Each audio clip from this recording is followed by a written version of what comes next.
Então, passaremos para o painel A Importância da Justiça do Trabalho e a Efetivação dos Direitos Sociais. Para tanto, convido o excelentíssimo senhor desembargador do Trabalho do TRT da 15ª Região, Dr. Samuel Hugo Lima, que será o mediador deste painel.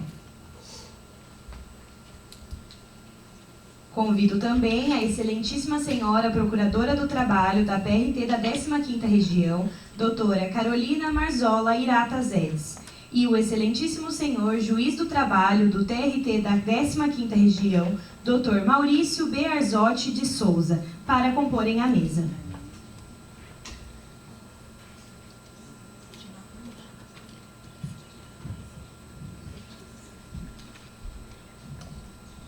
Bom dia. Vocês acordaram? Acordei às 4 da manhã, porque eu vim de Brasília, vindo do jantar, ou seja, eu não dormi.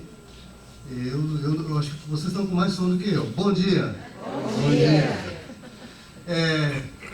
As palavras magistratura e magistério têm tudo em comum. E essa reunião aqui de profissionais da magistratura e do magistério é um momento especial. E a liga entre magistratura e magistério é o TJC. Então é um momento importante, razão pela qual eu agradeço do fundo do coração o convite de vir da doutora Leidiane. Como ex-corregedor, eu posso dizer que a doutora Leidiane tem o TJC como mera extensão da sua magistratura, né? É isso que a gente precisa, um juiz cidadão, e muito que a gente passa hoje em dia é porque o juiz se afastou da sociedade. E esse é o momento de aproximação da sociedade e é muito importante. Nós vivemos um período complicado onde querem reformular tudo. E o direito do trabalho e a magistratura do trabalho, a justiça do trabalho, estão na berlinda. Será que eles são necessários? Será que nós precisamos da magistratura? Será que precisamos dele do trabalho? Nós vivemos um país que tem 11 mil brasileiros sem carteira de trabalho. E aqui eu não estou tratando nem dos desalentados. Temos um problema sério com a efetivação dos direitos sociais. Um dos maiores processos, vamos de processo de trabalho, é pagamento de verbas rescisórias. Ou seja, o empregado vai embora, não se paga nada e se acha normal. Eu fico pensando se alguém pegar um Uber, fizer uma viagem, e no final da viagem fala assim, olha, não posso te pagar, depois você me paga no palco, eu te pago depois, né? Mas se a gente não acha correto fazer isso com Uber, mas você acha normal fazer isso com empregado. Eu estou vendo aqui que a maioria aqui é composta por mulheres. A gente vê no dia a dia do trabalho, as mulheres são as mais desrespeitadas no mundo do trabalho. Nós temos, nas classes, as mulheres têm a maior capacitação, elas são mais capacitadas, no entanto, elas ganham menos e a ascensão profissional é menor. E tem um problema muito sério de assédio. E quem resolve isso? É a Justiça do Trabalho. Pois bem, e nesse meio todo, o que nós vemos? Alterações no mundo do trabalho tentaram fazer ultimamente por medida provisória, sem a discussão. Pois bem, e a Justiça do Trabalho entrou nessa berlinda. Primeira coisa que se diz, a Justiça do Trabalho é jabuticaba, só tem no Brasil. É uma grande mentira. Nós temos na Argentina, Chile, México, Paraguai. Eu estou com a síndrome de vira-lata, então vamos sair da América. Nós temos Alemanha, Suécia, Inglaterra, Nova Zelândia, Bélgica. Outra coisa, rapidez. Dizem que não é uma justiça rápida. É a justiça mais rápida. Em 8 meses se soluciona um processo no primeiro grau, enquanto que nos outros ramos, cerca de 2 anos e meio. Fala que a justiça do trabalho é ultrapassada. Nós somos 100% processo eletrônico. Prejuízo, diz que dá prejuízo. Aí eu fico pensando, se a gente pensar, então, o magistério tem que dar lucro, centro de saúde tem que dar lucro, ou então na área da justiça. Justiça criminal dá lucro, então vamos fechar a justiça criminal, mas chega-se a negar isso. Falaram no ano passado, inclusive, que o Brasil responde por 98% das ações do mundo inteiro. Quer dizer, é uma grande mentira, né? E mesmo assim, andam dizendo. Pois bem, da importância desse nosso encontro aqui hoje é discutir esses pontos com formadores de opinião. Os professores são os que são os formadores de opinião. E a organização convidou 2 excelentes profissionais para tratar do tema. Já que eu vou fazer... Bom, eu faço a apresentação disso aqui, depois eu continuo. A nossa primeira palestrante é procurador do trabalho em Campinas, especialista em direito constitucional do trabalho, constitucional e processo civil, mestre em direito pela Unimep, autora de livros jurídicos, professora, inclusive na Mackenzie. Então, com a palavra, a doutora Carolina Marzola Hirata Zeles. E como nós temos que terminar às 10h40, tem o desafio de 20 minutos, ok? 20 minutos. Mas a apresentação acho que estava surda. Não, tá. Bom, pessoal, então, bom dia. Meu nome é Carolina, como o doutor Samuel já me apresentou. Eu sou procuradora do trabalho em Campinas e atuo em Campinas. É melhor ir ali, Bia? E atuo aqui em Campinas desde 2013. E entrei no Ministério Público do Trabalho em 2009. Então, eu quero saudar todos os presentes, aqui na pessoa da procuradora-chefe, a doutora Maristela, procuradora regional do trabalho. E assim, como o doutor Samuel já anunciou, eu sou professora também, né? Eu falo que para quem gosta de ser professora, é um vício mesmo, né? Eu falo que eu não consigo ficar fora da sala de aula, embora hoje eu tenha só o Mackenzie, a pós-graduação do Mackenzie, que eu tenho alunos, assim, fisicamente. Porque hoje eu só gravo aula praticamente, né? Mas eu gravo aula em Brasília, no Rio e em São Paulo. Então, mas eu me sinto assim extremamente honrada de estar aqui, estar falando com professores e ao mesmo tempo eu venho falar com vocês com muita humildade, porque vocês aí têm muito mais tempo de sala de aula do que eu, e eu respeito muito essa função de magistério, porque de fato é uma das mais importantes e eu acredito que seja muito recompensadora. A gente recebe o carinho dos alunos, a gente influencia nas carreiras dos alunos, nas escolhas dos alunos, e isso realmente é muito bacana. No Brasil a gente não é tão valorizado, mas... Obrigada, doutor Samuel. Mas a gente tem, de fato, um reconhecimento por parte dos alunos. E eu, pessoal, como membro do Ministério Público do Trabalho e recebendo os senhores aqui naquilo que eu sinto que é a minha casa, eu não posso deixar de falar para vocês o que é o Ministério Público e o que é o Ministério Público do Trabalho e qual o papel da nossa instituição na defesa e na efetividade dos direitos sociais. Vocês ingressaram aqui no Ministério Público do Trabalho hoje, na Procuradoria Regional do Trabalho da 15ª Região. Quem me diz o que faz o Ministério Público do Trabalho? Alguém arrisca? Para que serve isso aqui, essa estrutura? Alguém sabe? E a figura do Ministério Público do Trabalho, que é o promotor de justiça? O que faz um promotor de justiça? Isso. Esse aí é um conceito bacana. Vejam, o Ministério Público é uma instituição única, tá? É um Ministério Público brasileiro e ele tem uma conceituação num diploma que a gente julga muito importante, o mais relevante diploma normativo, que é a Constituição Federal. E lá no artigo 127, o Ministério Público é conceituado como uma instituição permanente, essencial à função jurisdicional do Estado, incumbindo-lhe a defesa da ordem jurídica, do regime democrático e dos interesses sociais individuais indisponíveis. Mas esse é um conceito bonito, mas ele é extremamente abstrato.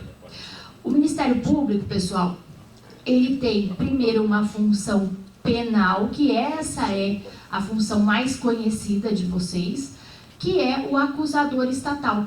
E como acusador estatal, a gente entende que o Ministério Público exerce o quê? o jus puniendi. O jus puniendi, que é o direito de punir do Estado. O direito de punir do Estado, ele se dá basicamente em 4 momentos. O primeiro momento, quando são elaboradas as leis. O segundo momento é a acusação. O terceiro momento é a aplicação da lei, que quem faz é o Poder Judiciário. E o quarto momento é a execução da lei, que é o Judiciário e o Poder Executivo, que é o cumprimento da pena. O Ministério Público, portanto, ele atua nesse segundo momento, quando ele faz a acusação. Então, ele exerce parcela do direito de punir do Estado. E essa é a função tradicional, a função primordial do que a gente chama de parquet, que é a magistratura em pé, que faz uma referência aí à origem do Ministério Público, a origem francesa, nas ordenanças de Filipe o Belo. Mas, pessoal, o fato é que o Ministério Público, ele tem uma relevante atribuição não criminal. E a Constituição de 88, ela transformou o Ministério Público em uma instituição encarregada de promover a efetividade dos comandos constitucionais. O que é que eu quero dizer com isso? É a realização prática daquilo que está na Constituição da República, dos direitos que estão previstos na Constituição da República. E, pessoal, a gente fala que o Ministério Público é instituição permanente, mas vale mencionar aqui para vocês que o Ministério Público, ele não é um quarto poder. Ele é um órgão de Estado cujos membros possuem garantias e um estatuto semelhante aos membros de poder. Mas ele não é um quarto poder, é uma instituição autônoma. E quando eu digo autônoma, eu digo que o Ministério Público, ele administra seus próprios serviços e ele tem autonomia funcional. No seu entendimento, na atividade finalística, ele não se subordina ao entendimento de nenhum outro órgão do Estado. E aí, pessoal, o Ministério Público, ele é dividido em ramos.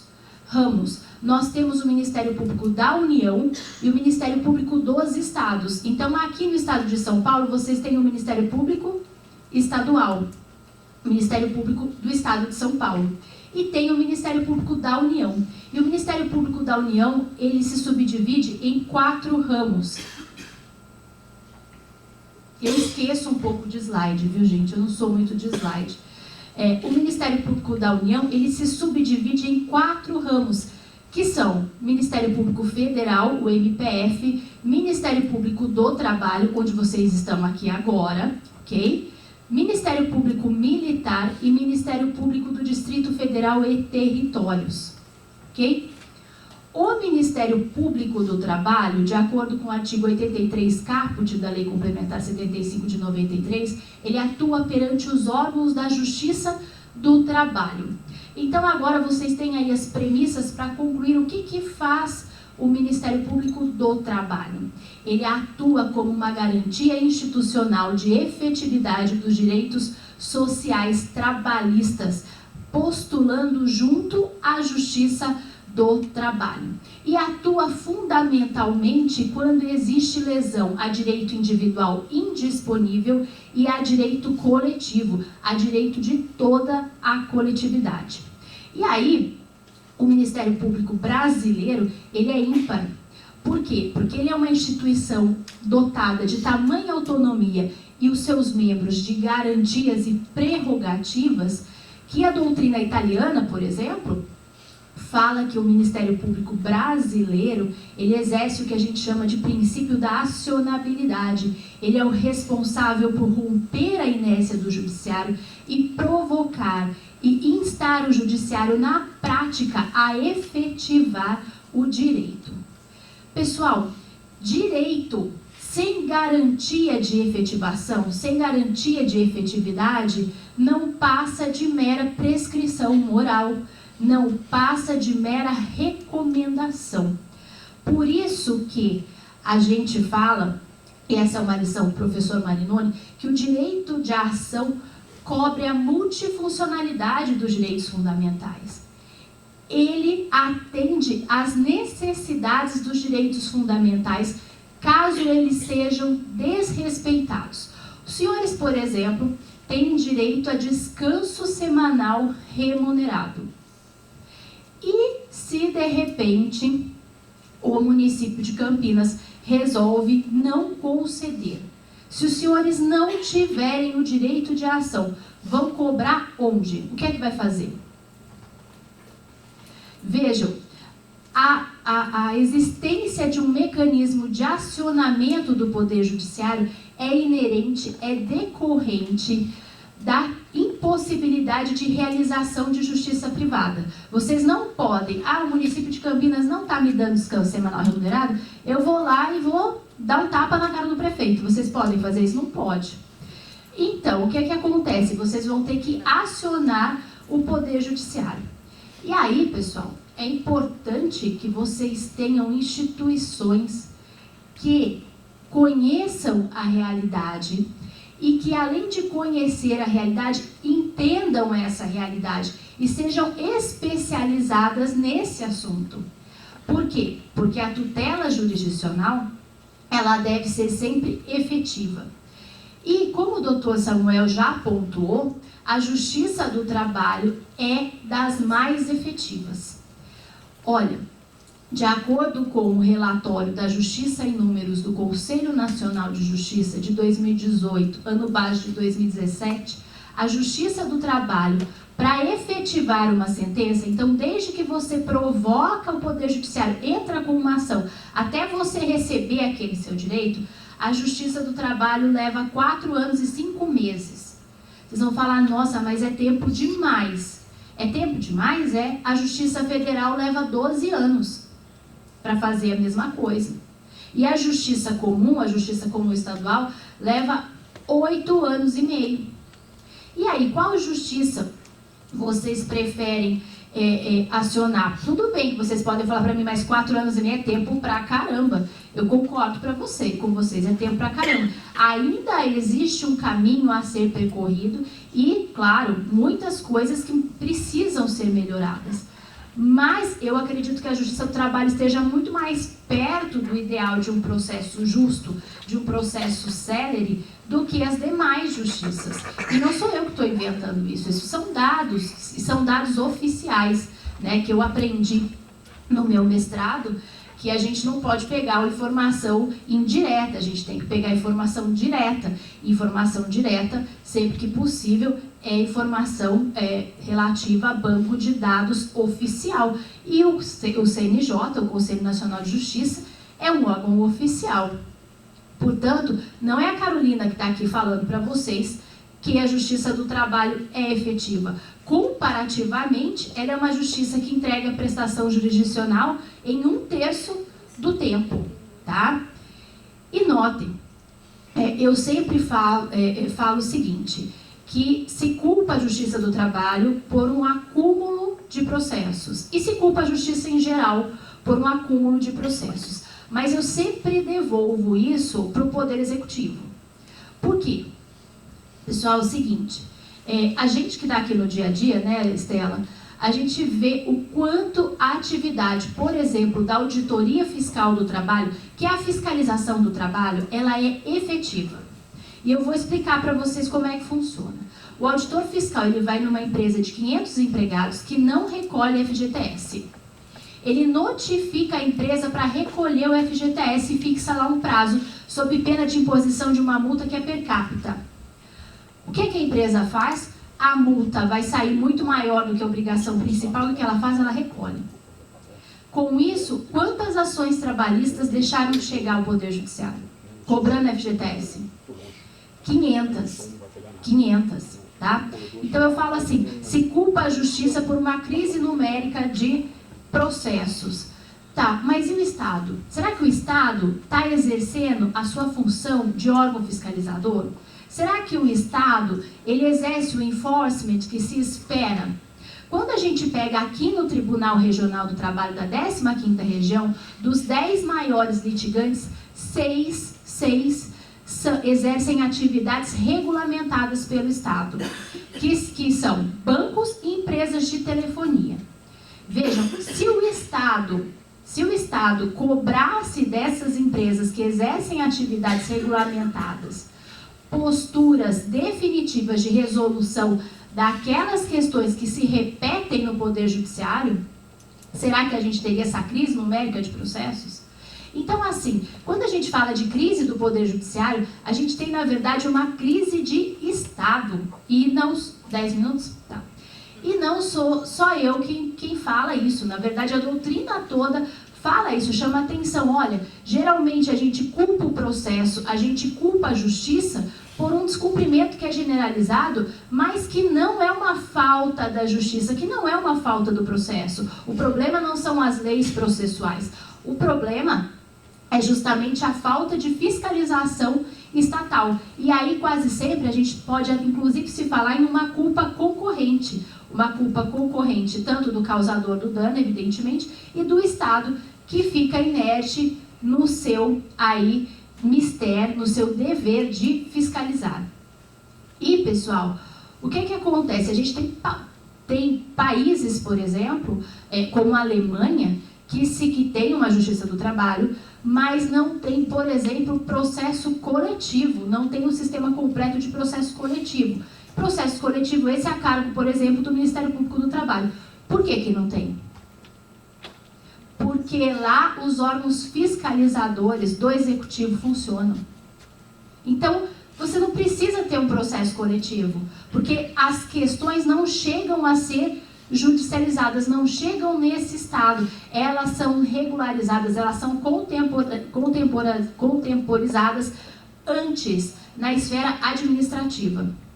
Ok? Então é assim, pessoal, vocês aqui são formadores de opinião e eu acho muito importante que vocês conheçam a atividade do Ministério Público do Trabalho.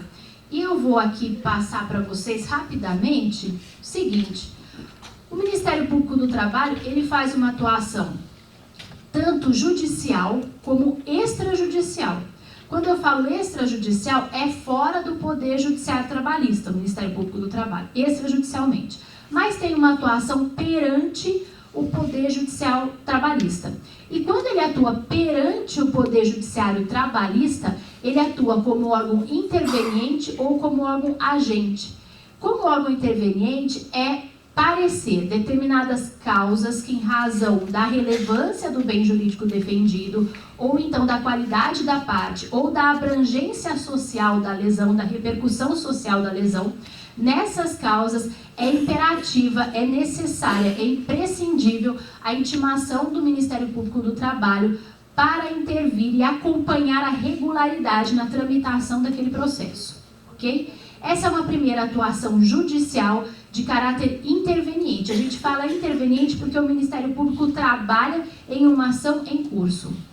E aí, existe uma outra atuação judicial que é como órgão agente. Como órgão agente é o Ministério Público do Trabalho ingressando com ações ou em favor de direitos individuais indisponíveis ou na tutela de direitos coletivos. E quando eu falo em direitos coletivos e contextualizando com o Ministério Público do Trabalho, eu estou falando em direitos coletivos trabalhistas. Então, supondo aqui que o município de Campinas não concede descanso semanal remunerado para ninguém.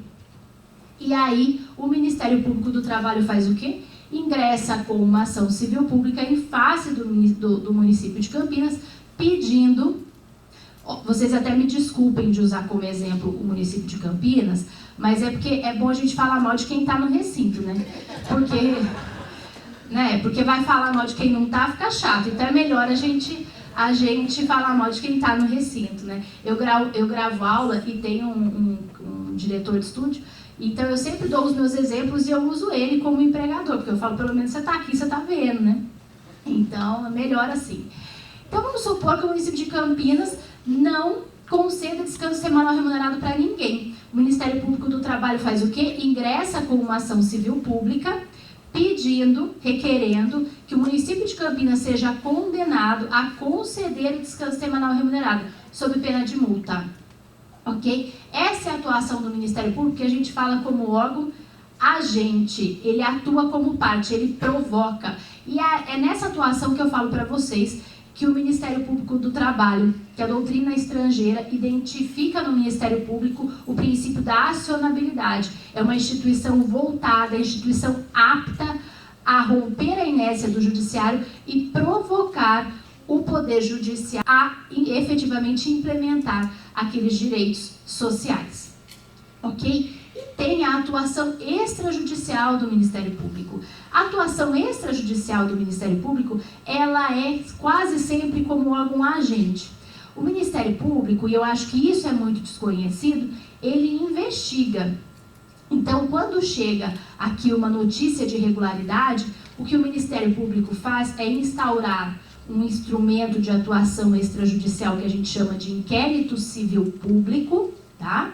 E nesse inquérito civil público, a gente requisita documentos e informações e notifica pessoas para comparecimento e para prestar depoimentos. Notificações e requisições são ordens, então a pessoa que recebe tem que cumprir, tá? E nesse inquérito civil, então, são produzidas as provas no caso de um descumprimento. E o que a gente tenta antes de ingressar com o processo judicial? A gente tenta antes que a empresa, ou então o município de Campinas aqui, ele regularize a conduta antes de ingressar com o Poder Judiciário.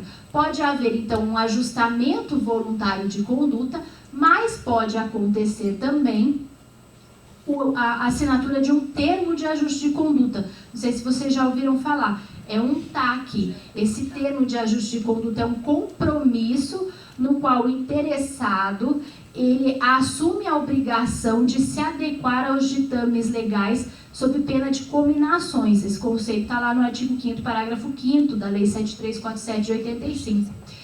Ou seja, seria basicamente, nesse nosso exemplo, o município de Campinas assinando um termo de ajuste de conduta dizendo que irá conceder o descanso semanal remunerado, preferencialmente aos domingos, sob pena de multa de R$1.000 por dia e por trabalhador prejudicado.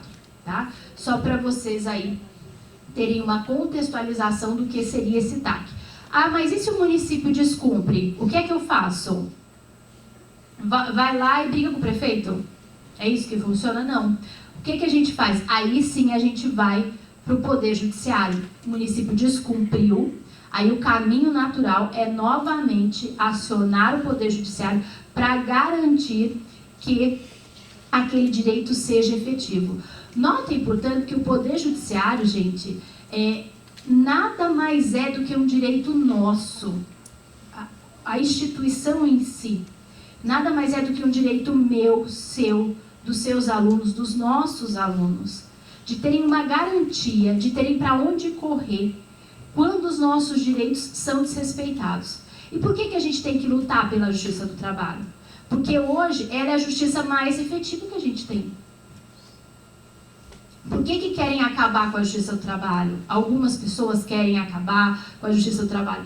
Porque a intenção é remeter as pessoas que precisam, aqueles direitos fundamentais trabalhistas, aqueles direitos que são importantes, para uma solução que vai de 4 anos para 12. Tá?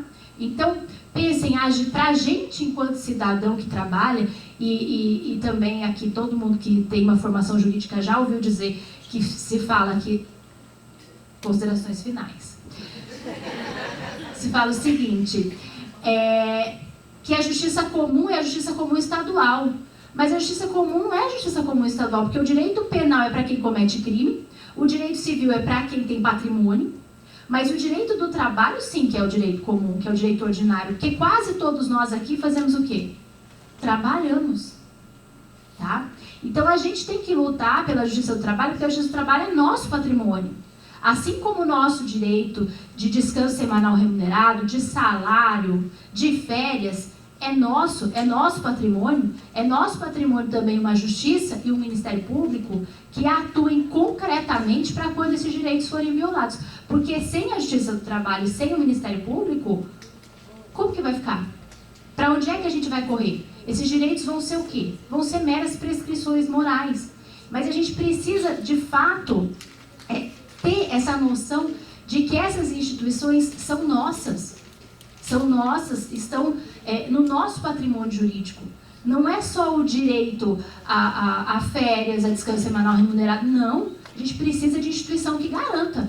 Sem essas instituições não adianta nada você garantir, por exemplo, como faz a Declaração da Filadélfia de 1776, o direito à felicidade. É muito bonito ter o direito à felicidade, mas se você não tem quem implemente, se você não tem de quem cobrar, como é que fica isso na prática? A gente não tem. Então, pessoal, claro que a minha exposição, eu não estou acostumada a fazer exposição para quem não é da área de direito, então peço até um pouco de desculpa. Eu não sei se ficou muito técnico ou se ficou muito coloquial, porque eu estou acostumada a dar aula mesmo para quem é da área. Então, assim, em síntese, saiam daqui, reflitam um pouco se a Justiça do Trabalho e se o Ministério Público do Trabalho não é de vocês. Não é também um direito, tal qual o direito a férias, a remuneração, a descanso semanal remunerado, tal qual o direito à saúde, também é um direito de vocês, tá bom? Então, muito obrigada. Eu já vou passar a palavra aqui para o Dr. Samuel de novo. Então é isso. Até mais. Obrigada.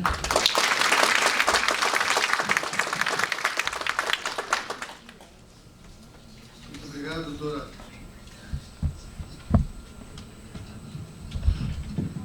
Muito obrigado, doutora Carolina. O juiz do trabalho é o médico legista. Ele cuida do paciente morto. Por quê? Quem entra na justiça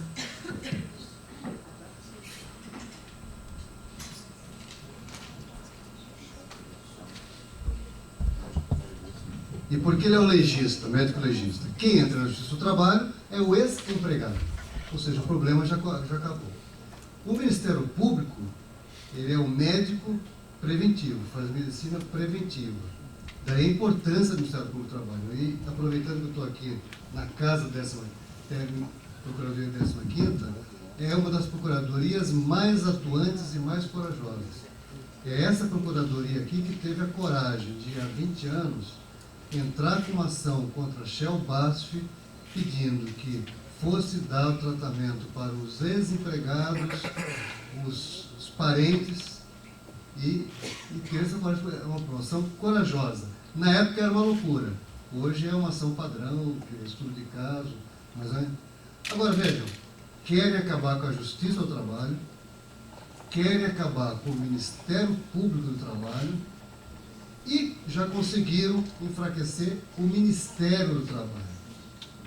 E para que não se diga que eu estou politizando, o Ministério do Trabalho já vem sendo desmontado há anos. Não é uma questão de governo A, governo B, governo C. E vocês, como formadores de opinião, têm que ter essa preocupação. Por que será que isso está acontecendo? Porque querem acabar com o Ministério Público do Trabalho e não com o Ministério Público Estadual ou Federal. Alguma coisa tem. E para continuar respondendo essas perguntas, o nosso próximo palestrante é o Dr. Maurício Berzotti. Ele é juiz do trabalho, atualmente é titular da vara de Mogi-mirim, desculpa, juiz substituto, que a Patrícia não nos ouça, ele é juiz do trabalho, substituto, está lotado de Mogi-mirim, especialista em economia do trabalho, aquele curso muito importante da CESIP Unicamp, professor do curso de pós-graduação Mackenzie, diretor do curso de duração da Escola Magistratura, ou seja, outro professor que veio para falar para professores. Com a palavra, Dr. Maurício Berzotti. Bom dia. Bom dia. Agradeço ao Dr. Samuel a apresentação. Recebo as palavras proféticas da minha formação. E é uma grande satisfação participar do TJC. Me sinto muito à vontade entre professores. Sou professor. E preciso dizer, secretário, que eu sou um professor muito bom. E aí me permitam, logo após 5 ou 10 minutos de aula, os alunos estão de tal forma empolgados com a explicação que eles começam a sair da sala para buscar colegas. E eles fazem isso com tanto afinco que eles acabam não retornando. Mas é muito prazerosa a atividade do TJC, eu vim aqui com muita alegria. Eu vou me permitir correr um pouquinho, porque eu tenho bastante coisa para falar. São 2 tópicos, o professor sabe disso. Hoje são só 2 matérias, né? São 2 tópicos, mas a gente vai falar bastante coisa sobre os direitos sociais, explicar o que são os direitos sociais e, na sequência, a importância da justiça do trabalho para que os direitos sociais sejam efetivados. Foi mencionado aqui bastante a questão do tempo, como a ação trabalhista ela anda mais depressa. Mas eu vou destacar, na sequência, algumas situações que revelam, e talvez expliquem, doutor Estomano, como a justiça do trabalho impacta positivamente a sociedade brasileira. E vamos usar números para isso. Muito bem. O que é um direito social? Estamos falando de direitos sociais, mas o que é um direito social? Direito social é um direito fundamental. Obrigado, irmão. É um direito que serve como base para outros direitos. É um direito assegurado a todas as pessoas, e, portanto, é um tipo de direito que busca estabelecer parâmetros mínimos de igualdade e direitos que procuram assegurar o exercício de liberdades. E esses direitos, eles têm como objetivo assegurar a dignidade, a vida digna às pessoas. São direitos que se tornam concretos, que saem do discurso e vêm para o plano da realidade, pela implementação de políticas públicas. E é a partir dessas políticas públicas, portanto, que as pessoas experimentam os direitos sociais na prática. Eu trago uma decisão do Supremo que fala dos direitos sociais. Fiquem tranquilos, os slides vão estar à disposição. Eu não sou aquele professor maldoso que apaga o quadro enquanto os alunos estão copiando. Mas eu quero destacar dessa decisão do Supremo esses elementos. O Supremo diz que os direitos sociais eles visam assegurar liberdades positivas, ou seja, o exercício da autodeterminação. Existe um conceito de liberdades negativas. O que é liberdade negativa? É a possibilidade de fazer sem ser impedido de fazer. E o Supremo diz que os direitos sociais estão relacionados às liberdades positivas. É a minha autodeterminação. É a liberdade de. Também, esses direitos são obrigatórios e, como eu disse, são direitos que visam assegurar um mínimo de liberdade, um mínimo de igualdade entre as pessoas e propiciar às pessoas condições de vida melhores, principalmente aquelas pessoas carentes, que são as pessoas que mais necessitam das políticas públicas. E quais são os direitos sociais? Eles estão no artigo 6º da Constituição. Então, quando o aluno pergunta ao professor, mas onde estão esses direitos sociais? Quais são eles? Artigo 6º da Constituição. Está em slide. São aproximadamente 10 direitos. Nós temos saúde, educação, alimentação, o trabalho, que é o objeto de atuação do Ministério Público e da Justiça do Trabalho, dentre outros. E agora surge uma questão importante para os nossos dias. O Dr. Samuel mencionou, o Dr. Jordani também. Tem se falado muito em modernizar a legislação, em alterar a legislação. E a gente precisa entender 2 conceitos. Na verdade, um conceito e a aplicação prática desse conceito é o que nós estamos estudando hoje. Cláusula pétrea. O que é uma cláusula pétrea? Já ouviram aquela expressão do boxe, que o fulano tem mão de pedra? Eu, quando era criança, não entendia muito bem isso, mas eu não queria brigar com um sujeito desse. Eu imaginava que o mundo seria doído. Cláusula pétrea, de pedra, é uma cláusula dura. É a ideia de uma cláusula que não se quebra. São previsões constitucionais que não podem ser alteradas. Ah, mas o governo atual ou um outro governo não gosta dessas disposições. Ele não pode alterar? Não pode. A cláusula pétrea, ela só deixa de existir, ou ela só muda, quando vem uma nova Constituição. E por que eu estou trazendo esse conceito? Porque é importante discutir se os direitos sociais são cláusulas pétreas ou não. Será que eu posso retirar do ordenamento brasileiro direitos sociais, existe esse debate no meio acadêmico, mas o consenso é de que os direitos sociais, por serem direitos e garantias individuais fundamentais, são considerados cláusulas pétreas. Ou seja, aqueles direitos relacionados na Constituição que decorram, que digam respeito aos direitos sociais do artigo 6º, não podem ser retirados.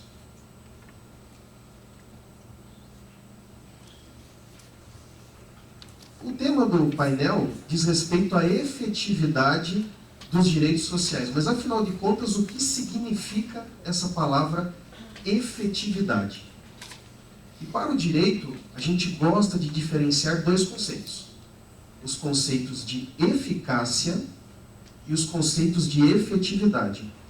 E é bom a gente entender isso para podermos identificar com mais clareza o problema da efetividade dos direitos sociais. Quando uma regra ela está apta a produzir efeitos, ela pode produzir efeitos, nós dizemos que essa regra ela é eficaz. Mas o fato dessa regra estar apta para produzir efeitos não significa que ela vai produzir efeitos. Pode ser que por diversas razões, inclusive razões fáticas, essa regra não produz efeitos. Então será uma regra eficaz, mas uma regra sem efetividade. Eu vou pular o próximo slide, que ele tem um detalhamento um pouco maior disso, mas eu já vou ao exemplo. Vejam o que diz o artigo 7º da Constituição, inciso 6. Ele trata do salário mínimo. E o salário mínimo, fixado em lei, ele deve ser capaz de atender, vejam só, necessidades vitais básicas do trabalhador e da família, com moradia, alimentação, educação, saúde, lazer, vestuário, higiene, transporte e previdência social. E com 13º, a pessoa viaja para fora do Brasil no final do ano com o salário mínimo brasileiro. Vejam, essa regra ela está apta a produzir efeitos. Isso está escrito na Constituição. É uma regra eficaz. Agora eu pergunto, dá para fazer isso com o salário mínimo? Não dá. Eu já vi estudos no sentido de que para poder fazer isso, o salário mínimo deveria ser pelo menos de 4 a 5 mil reais. Qual é o problema dessa regra? Ela não tem efetividade. Ela não produz os efeitos esperados no plano concreto. Então, quando a gente fala de efetividade dos direitos sociais, o que a gente quer discutir é isso. É a produção de efeitos concretos, de efeitos reais, em relação àquilo que está escrito na regra como sendo direito social. E no caso, nossa regra, a regra maior que é a Constituição.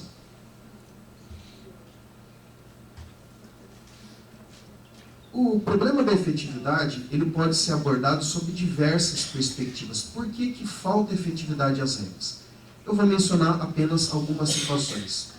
Existe uma questão que é jurídico-cultural, ou seja, há pessoas que entendem que o que está escrito na Constituição como direito social é apenas uma promessa. E a isso nós damos o nome técnico de regra programática. O que é uma regra programática? É aquela regra que contém um programa, um objetivo, um ideal, mas não é uma regra que tenha concretude. Eu gostaria que fosse assim. E essa é uma compreensão perigosa, porque se eu encaro os direitos sociais como uma regra programática, de certa forma, eu posso reduzir os esforços na aplicação desses direitos. E me parece que não é essa a situação. Além disso, existe toda uma dificuldade de regulação. Afinal de contas, a gente precisa de mais regras? As regras que existem são suficientes? É um problema de fiscalização? É um problema de aplicação da regra? Então existem essas discussões e isso, de certa maneira, interfere na efetividade dos direitos sociais. Existe também o problema do acesso à justiça. Como foi muito bem colocado, os direitos sociais, quando são descumpridos, eles se tornam concretos quando são levados ao judiciário. Quando o Ministério Público promove as suas ações extrajudicialmente e a atuação extrajudicial produz êxito, ou quando não existindo êxito na ação extrajudicial, nós passamos para o plano judicial. E a questão do acesso à justiça, ela comporta uma série de desdobramentos que, infelizmente, a gente não pode desenvolver, mas basta que nós pensemos tanto na dificuldade do acesso propriamente dito. Aqui na 15ª região nós temos uma boa estrutura, temos varas, temos um tribunal em região central, mas existem localidades onde a justiça chega, por exemplo, de barco. Então a pessoa não procura a justiça do trabalho porque não tem justiça do trabalho acessível. E é preciso que a justiça do trabalho vá a essas pessoas. E, consequentemente, existindo uma dificuldade de acessar o Poder Judiciário, a resolução, a efetivação dos direitos sociais, ela é minimizada. Então aqui já começa um problema dentro do que o Dr. Samuel falou. Imaginem que se resolva, como se tem anunciado por aí, passar a chave na porta da Justiça do Trabalho. Fechamos a Justiça do Trabalho. Nós temos um problema sério. Como dar efetividade aos direitos sociais que vinham se tornando efetivos pela atuação da Justiça do Trabalho? Temos também a questão do desenvolvimento econômico. Eu vou procurar simplificar bem essa parte, porque é um pouco técnica, mas o poder público, para implementar políticas públicas, ele precisa de dinheiro. E é aquele velho drama. Eu tenho muitas necessidades, muitas áreas para atender, mas poucos recursos. Como é que eu distribuo esses recursos? Existe um entendimento de que a distribuição dos recursos públicos ela é discricionária, ou seja, o administrador público é que decide isso, mas há necessidade de uma distribuição de recursos que assegure um mínimo necessário ao atendimento dos direitos sociais. Não é possível, por exemplo, usando um bom volume de recursos na parte de publicidade, eu deixo a parte de educação sem recursos. Então é um jogo complicado. E aí surgem esses conceitos na justiça, em debate sobre o assunto, como de escolhas trágicas. Eu tenho pouco dinheiro e muitas necessidades. Aonde é que eu vou colocar esse dinheiro? A questão da reserva do possível e do mínimo existencial. Mas nós temos também dificuldades no âmbito da iniciativa privada, porque os direitos sociais geralmente deixam de ser atendidos nesse contexto, em contextos de crise econômica, porque direito social importa em recurso direto ou recurso indireto, em momentos de desemprego, e aqui eu preciso trazer uma reflexão. Fala-se que a Justiça do Trabalho recebe muitos processos. Eu já tenho dúvidas se a Justiça do Trabalho não tem recebido poucos processos. Eu não fiquei louco, doutor Samuel. Porque imaginem que no universo de, vamos arredondar o número, 10 milhões de pessoas que realizam atividade formal, mas não empregatícia, ou sem, perdão, uma atividade formal sem registro de carteira de trabalho, vamos imaginar que nesse universo de 10 milhões de pessoas, metade seja de pessoas que trabalham como empregados, ainda que não tenham anotação de carteira. O que chega para a Justiça do Trabalho disso? 1 milhão. Então a gente tem ainda uma demanda reprimida na sociedade. Muita gente não busca a Justiça do Trabalho. A gente tem um volume muito grande, isso sim, de descumprimento de direitos. Chega a brincar que o brasileiro ele é programado para descumprir regras. Então, estou aqui entre professores. Vamos imaginar eu vi esse exemplo na internet. Vamos imaginar um recital. Professor de música, professor de artes, resolveu fazer um recital que começa às 9 horas. Muito obrigado, está elogiando aqui a palestra. Brincadeira, 5 minutos. Então, no recital, se coloca na porta do recital: horário de entrada até 9 horas, após portas fechadas. 9h05, 9h10, 9h30, tem gente chegando? Tem. Aí em todo o recinto tem avisos para fazer silêncio, porque os alunos estão trabalhando com música, então eles precisam ouvir as notas, se concentrar. O cara chega às 9h30 fazendo o quê?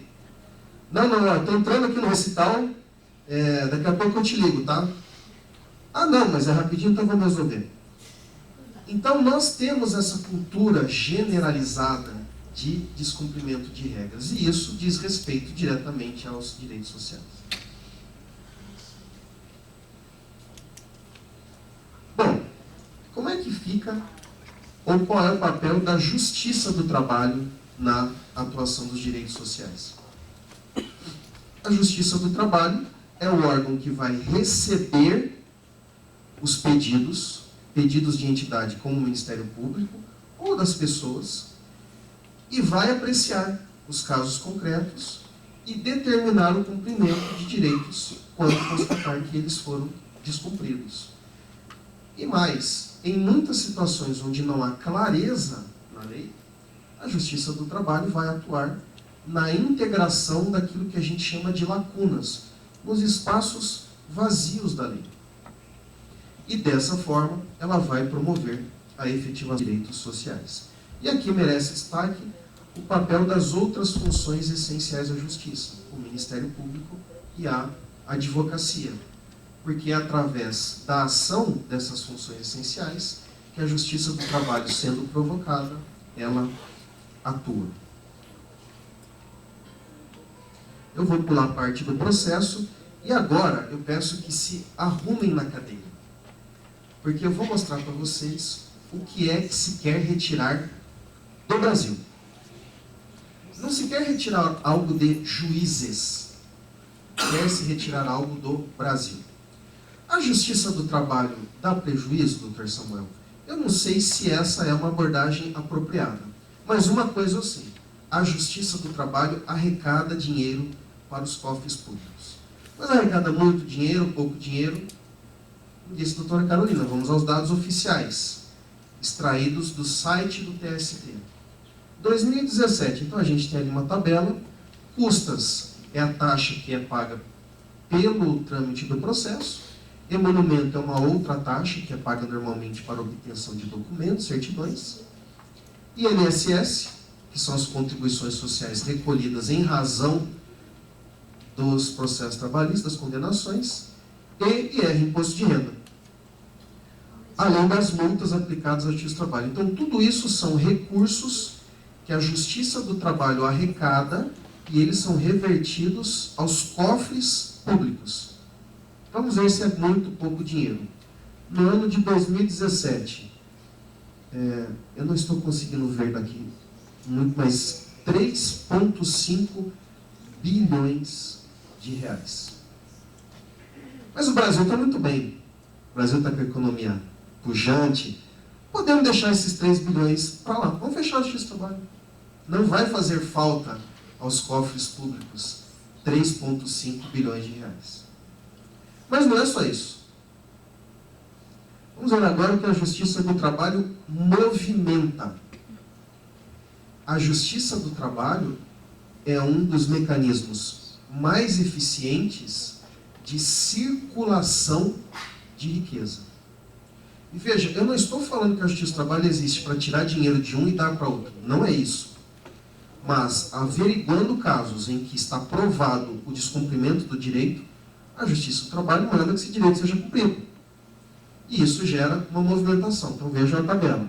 Nós temos acordos, execuções, ou seja, houve a condenação, o condenado não pagou, e a Justiça do Trabalho então usou as suas ferramentas jurídicas para que aquele crédito fosse pago, por exemplo, penhorando bens, e o pagamento. A pessoa foi condenada, aceitou e pagou. Na casa, nos últimos anos, de 30 bilhões de reais ano.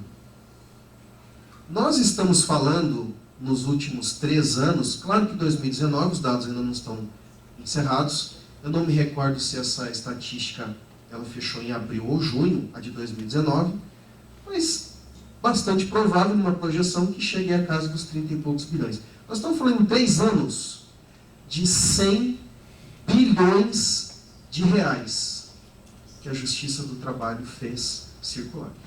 Dinheiro usado para consumo, dinheiro usado para estudo, dinheiro usado para ajudar a família. Dinheiro que movimentou a economia. A Justiça do Trabalho é importante, basta pensar o que seria o Brasil em 3 anos sem 100 bilhões de reais. Mais os outros 10 bilhões de reais que foram arrecadados para os cofres públicos. É disso que nós estamos falando. E agora eu vou dar uma informação que, quando eu refleti sobre isso, ela me chocou. Eu acredito que esse dado, doutor Samuel, não esteja correto. Fala, poxa, mas o TST mentiu? Não. Existe um número, que é um número bastante elevado, que não entra nessa conta, porque não dá para contabilizar. Em muitas ações, a Justiça do Trabalho determina que a conta do Fundo de Garantia seja movimentada. E a gente não tem como contabilizar isso. Em muitas ações, a Justiça do Trabalho manda que o seguro-desemprego seja pago. E nós não temos como contabilizar isso, porque é um outro órgão que gerencia esses pagamentos. Agora, eu posso dizer como juiz, de uma maneira empírica, sem dados estatísticos. Na maioria das ações que eu atuo, tem movimentação de FGTS e tem movimentação de seguro-desemprego.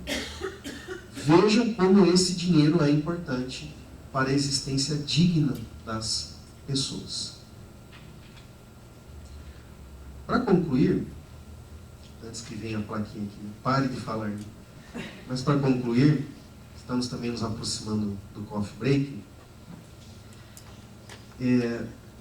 a gente costuma se deparar com tantas situações estressantes, desgastantes no justiça do trabalho, que geralmente nós buscamos um conforto em alguma outra fonte, que não seja fonte jurídica, nos nossos tempos livres. E eu gostaria de ter erudição, né, de citar um poema, enfim, mas eu confesso que eu sou uma pessoa simples, eu não tenho essa erudição.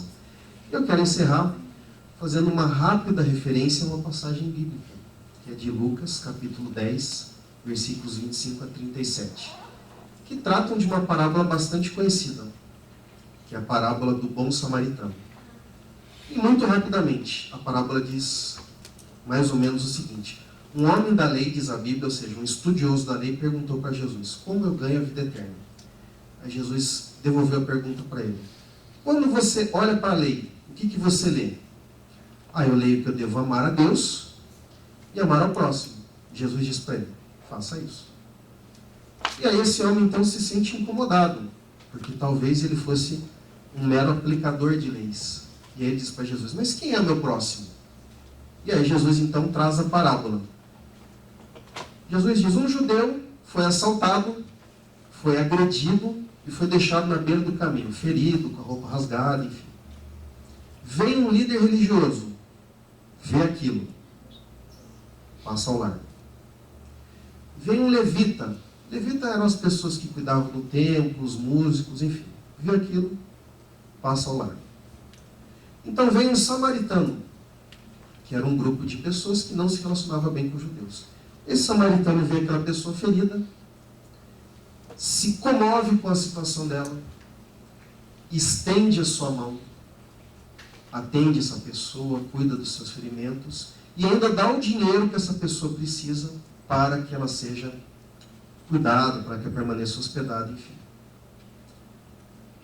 O professor é aquele que na sociedade não passa ao largo. Ele se importa com os dramas humanos dos seus alunos. O professor é aquele que, a despeito de diferenças, da falta de respeito atual, estende a mão para o aluno. E o professor é aquele que paga o preço.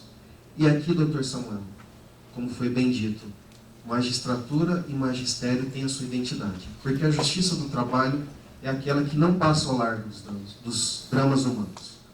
A justiça do trabalho vê o drama do trabalhador que tem os seus direitos violados e se comove. Ela estende a mão. E é uma justiça que paga o preço. Muito obrigado.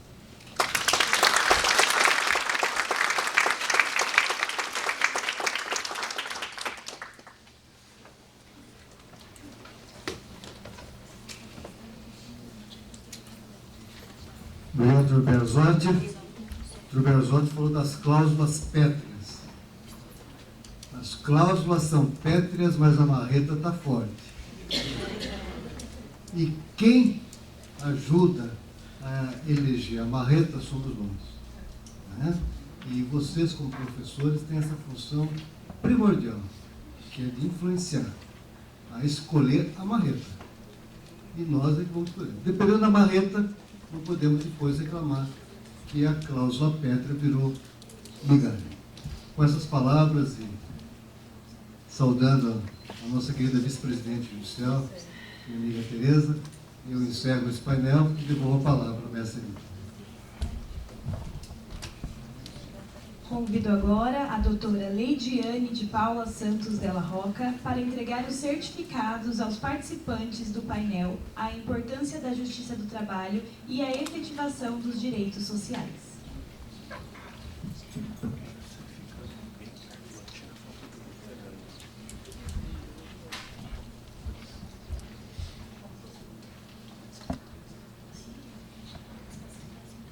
Bem, eu prometo não me estender demais, né, para não atrapalhar o nosso café, mas eu não poderia deixar de elogiar, né, os nossos dois palestrantes, dois amigos queridos que vieram colaborar conosco, e também a presença especial do Dr. Samuel, que eu admiro muito e fico muito feliz, também a doutora Tereza.